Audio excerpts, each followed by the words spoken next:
Right. Hello, everyone. Over the holiday weekend, President Trump delivered two defining, unifying, and patriotic speeches which drew widespread praise by those who cherish our values, honor our history, and seek to advance policies that lift up all Americans. The president outlined a vision for the future. The president outlined a vision for stronger and safer communities.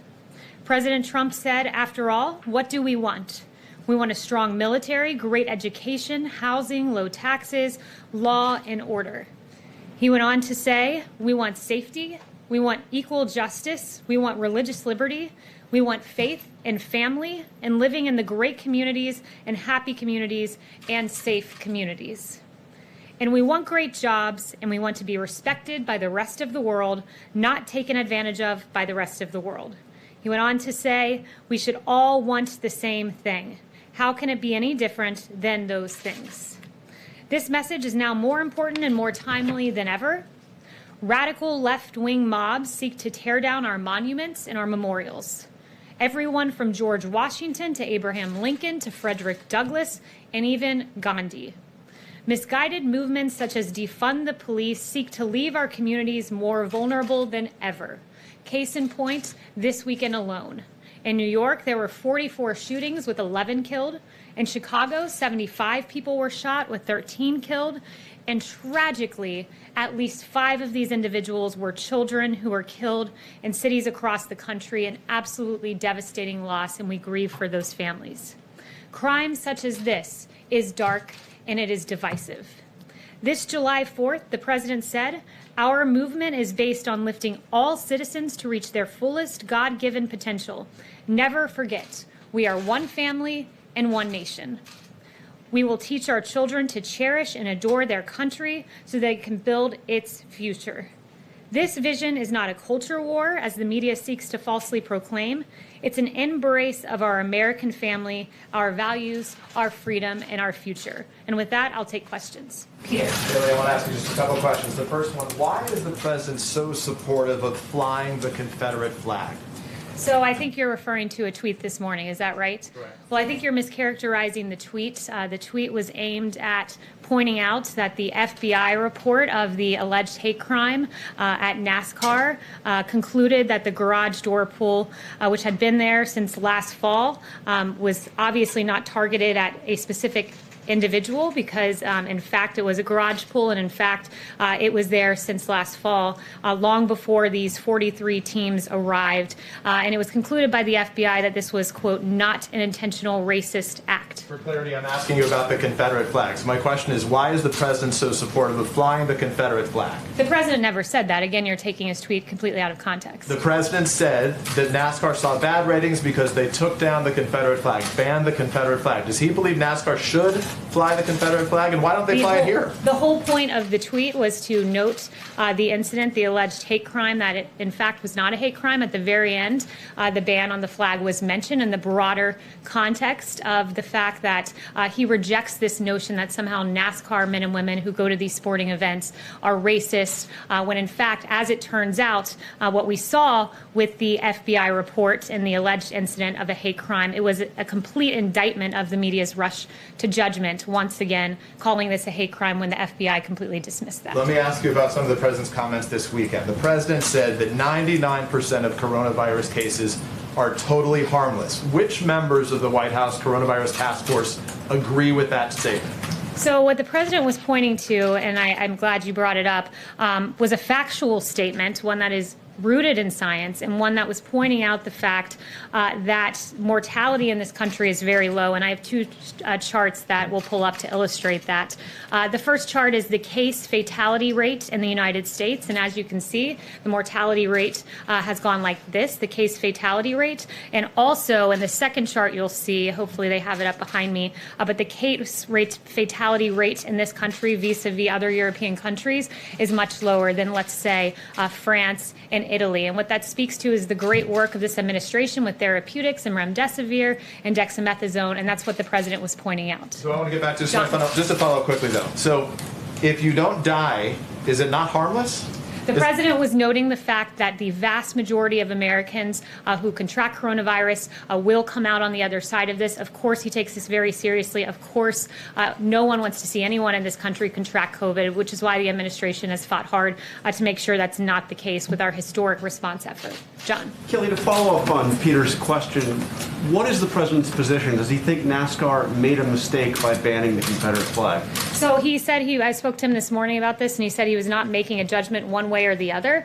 The intent of the tweet was to stand up for the men and women of NASCAR and the fans and those who have gone in this rush to judgment of the media to call something a hate crime when in fact the FBI report concluded this was not an intentional racist act. And it very much mirrors other times when there have been a rush to judgment, let's say with the Covington boys or with Jesse Smollett. But let's drill down on the Confederate flag. Does he think it was a mistake for NASCAR to ban it? The president said he wasn't making a judgment one way or the other. You're focusing on one word at the very bottom of a tweet that's completely taken out of context and neglecting the complete rush to judgment. Wasn't he saying that NASCAR's ratings are down because they banned the flag? That's what he said.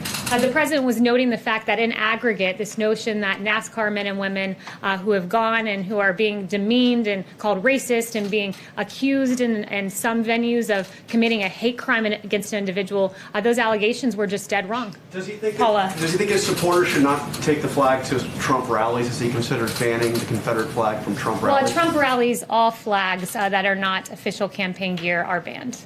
Yes. Kayleigh, why is it Bubba Wallace's responsibility to apologize for an investigation into a news that he didn't report and he never even saw? It was NASCAR that found this, that reported this, and even the FBI referred to it as a news, even if they said it wasn't a specific crime against Mr. Wallace. Why is the president even suggesting that Mr. Wallace should apologize? Well, look, the FBI, as I noted, concluded that this was not a hate crime, and he believes it'd go a long way if Bubba came out and acknowledged that as well. This was not a hate crime as noted by the FBI. He's been very clear that the FBI found this was not intentional. Why is he directing this at Mr. Wallace? So one of the things this is where the president comes from, and this is where the president stands. And he actually hinted at this in his July 4th speech. To those in the media who falsely and consistently label their opponents as racist, who condemn patriotic citizens, who offer a clear and truthful defense of American unity, we want a clear and faithful defense of American history and unity. And when you level false charges, you not only slander me, you slander the American people. He believes the American people are good. And the allegations and the rush to judgment with Jesse Smollett in the Bubba Wallace case and with the Covington Catholic boys, we shouldn't be so quick to jump onto those narratives. Those are just three examples of those that have been proven false. For an investigation that someone else initiated, suggesting he was possibly the victim of a hate crime? Yes. The governor of South Dakota flew back on Air Force One after having contact with somebody who had tested positive for the virus. Why was that allowed to happen? Did she have contact with the president on the trip back? And has the president continued to test negative since that interaction? Yes, the president is tested constantly, has tested negative, and those around him are tested as well.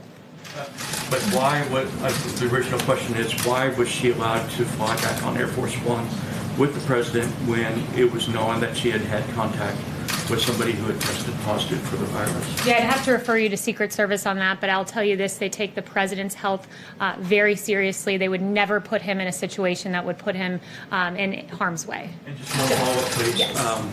On executive orders, the president has set a pretty brisk pace on those this year, and as a candidate, he had been critical of President Obama's use of executive orders, but he seems to have really stepped up the pace on these. And I wanted to ask, what does he find? What is the strategy behind issuing more than one a week so far this year? And I know he's getting ready to issue more in the coming weeks. Well, he will use the powers in his executive toolkit to further the agenda of the American people. That's his intent with these executive orders. And I would just note that with regard to the DACA decision, the Supreme Court has suggested he has pretty wide discretion to act. Yes, Jeff. Kayleigh, with regard to the president's reference about the 99% being harmless, does the president worry at all that by downplaying the severity of the virus, that it will lead Americans to be less careful? president isn't downplaying the severity of the virus. What the president's noting is that at the height of this pandemic, we were at 2,500 deaths per day.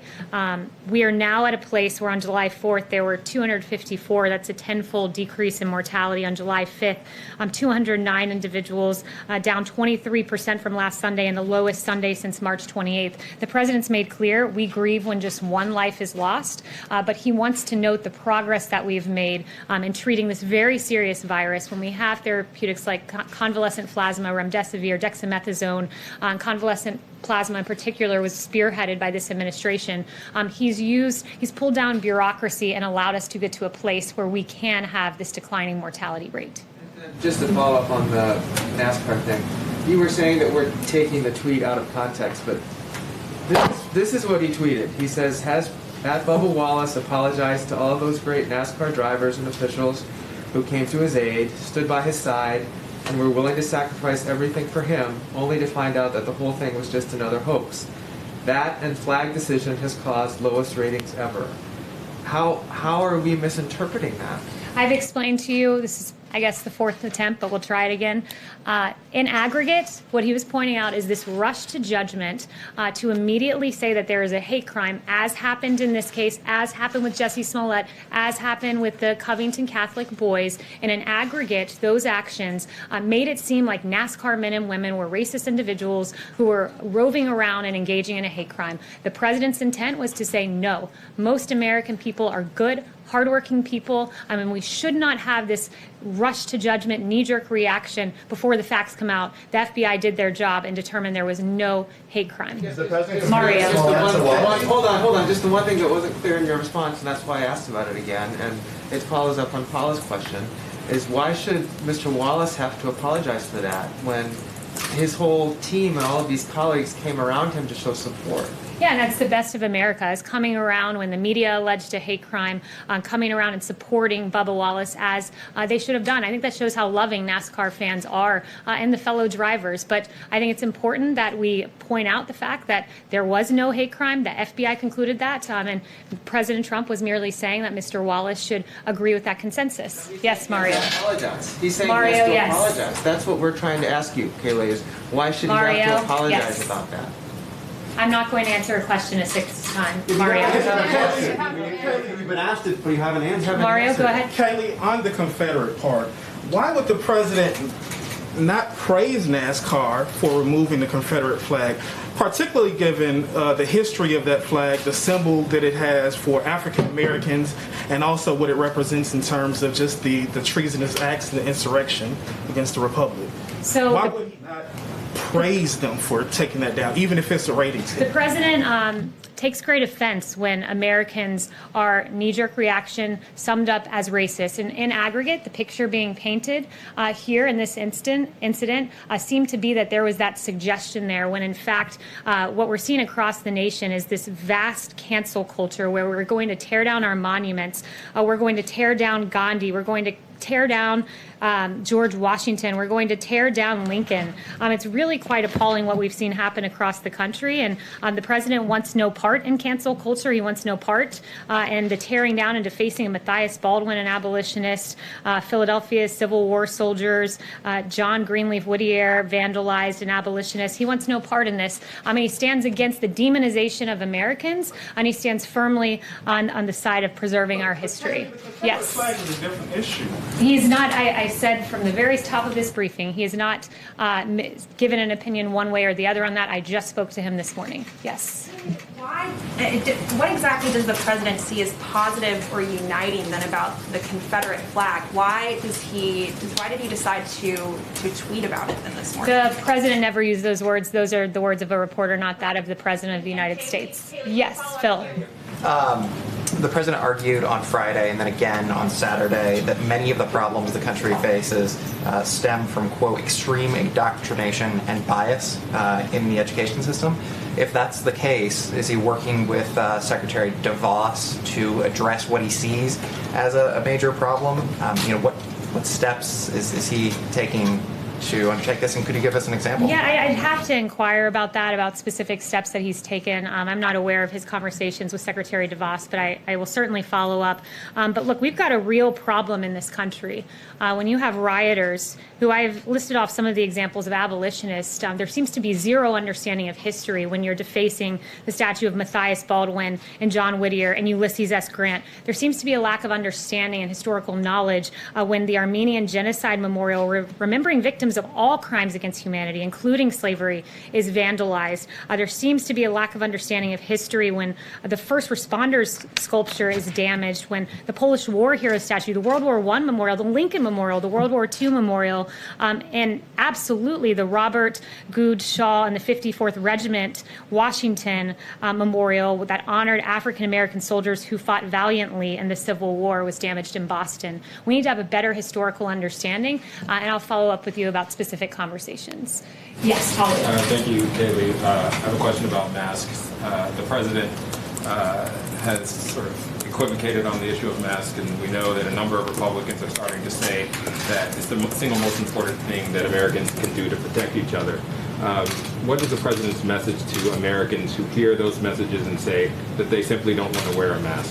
What does the president say to those? The president was very clear last week that if he were in a situation where he wasn't tested daily and he was in close proximity and unable to social distance, that he would wear a mask. So he has made that clear.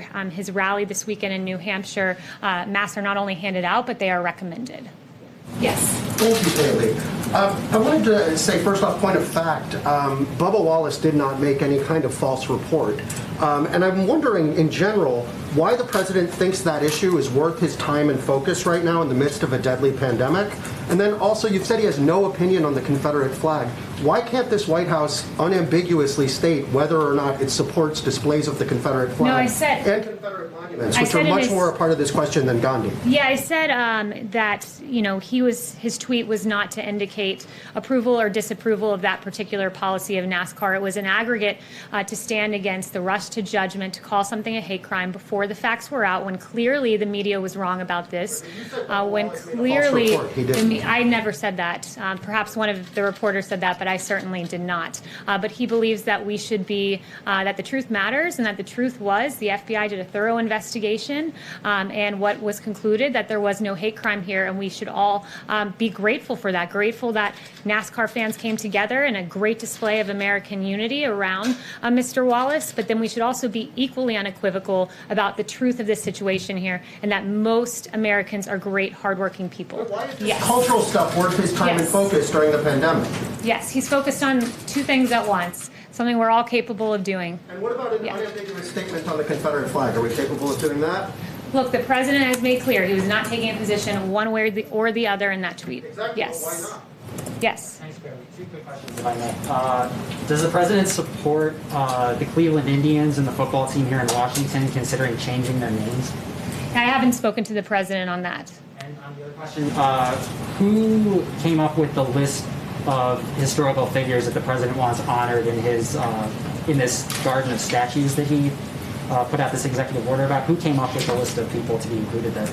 So I don't know exactly who came up with that list. I can ask about it, but it's a pretty extraordinary list of people. I think we can all agree on the fact that great American heroes are people like Harriet Tubman and Frederick Douglass and Booker T. Washington and Martin Luther King Jr. These are incredible men and women in our history, Susan B. Anthony and Billy Graham. So I think we can all pretty much widely acknowledge that these are American heroes. Yes. Thank you, Kayleigh. The president signed the Payroll Protection Program extension over the weekend. There's $132 billion in the pot. What does the president think that money should be used for if it's still there after August 8th? And then in a CARES 4 specifically, what should be there to help small businesses? Yeah, so I don't have any updates on Phase 4. I've mentioned that the payroll tax is something of great interest to the president because it would help low and middle income Americans most. The PPP funding, they've done an extraordinary job with that. Small businesses across the country have gotten this, and we've kept people on payroll. So he's very pleased with the progress that's been made there and the continuing functioning of the PPP. Would he veto a bill then that did not have a payroll tax relief in it? Yeah, I don't want to set parameters or conditions. That'll be up to the president when the bill arrives on his desk. Yes. Thank you, Kayleigh, so much. As President Trump wants to reopen the country, what will be the criteria to cancel the travel bans? Because we know that the bans are still in place for European countries where the situation is under control, and on the other hand, there is no ban on hotspots like Russia, India, or Mexico, for example. So what is the criteria? Yeah, so I don't have specific criteria to give you. I'd have to refer you to the State Department and Secretary Pompeo and his remarks on the topic during his last press conference as where we currently stand. But President Trump and the administration have taken bold, decisive, and frequent action to secure our homeland, and a big part of that has been these travel restrictions. And we're working with countries around the world. We hope to have a day where international travel is open, but right now this is about putting America first. And I want to say this. Yes. European countries, now the UK, are starting to open for foreign visitors, but the US is still banned. How do you think the world is looking at the United States right now? I think the world is looking at us as a leader in COVID-19, because the chart I showed you where you have mortality rate in Italy and UK up here and across Europe, and you have the United States at a low case mortality rate, it's because of the extraordinary work that we've done on therapeutics and getting PPE and leading on ventilators and having excess ventilators that we were able to deploy around the world and help other countries. So that's what I would have to say on COVID. And finally, I'd end with this. You know, I was asked probably 12 questions about the Confederate flag. This president's focused on action, and I'm a little dismayed that I didn't receive one question on the deaths that we got in this country this weekend. I didn't receive one question about New York City shootings doubling for the third straight week, and over the last 7 days, shootings skyrocket by 142%. Not one question. I didn't receive one question about 5 children who were killed. And I'll leave you with this remark by a dad. It broke my heart. A dad of an 8-year-old lost in Atlanta this weekend. They say Black Lives Matters. You killed a child. She didn't do nothing to nobody, was his quote. We need to be focused on securing our streets, making sure no lives are lost, because all Black lives matter. That of David Dorn and that of this 8-year-old girl. Thank you. Kayleigh, we have a ton more questions. Kayleigh, we're glad to ask you a ton more questions.